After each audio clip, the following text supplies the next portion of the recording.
I commend this bill to the House. The question is that the motion be agreed to. Mr Speaker. Call Charles Cheval. Thank you, Mr Speaker. Mr Speaker, I want to begin by recognising the professionalism of the Department of Corrections and the enormous efforts that the management of that department have gone to over the last decade in particular to really lift the game of the performance of its staff, particularly custodial staff. It's been a privilege over the last year to have visited, I think, all but 4 or 5 of the corrections facilities and prisons around the country and to be able to see for myself this improvement.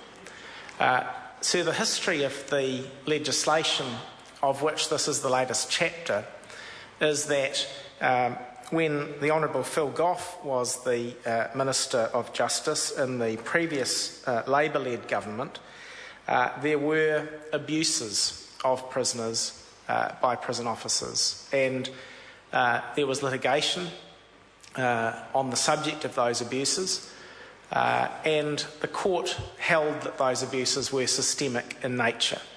The Corrections Department needed to take action to address that systemic abuse, and I believe there is evidence that it has done so.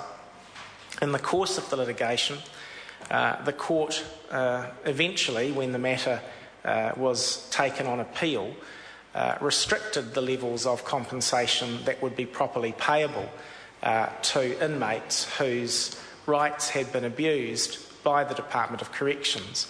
But before that happened, this Parliament moved in the way that the Minister outlined in her introductory speech on this bill to create a regime that would provide for the payment of compensation to those in custody and also a regime where those payments could be accessed by the victims. Sorry to interrupt the honourable member. The time has come for me to leave the chair for the dinner break.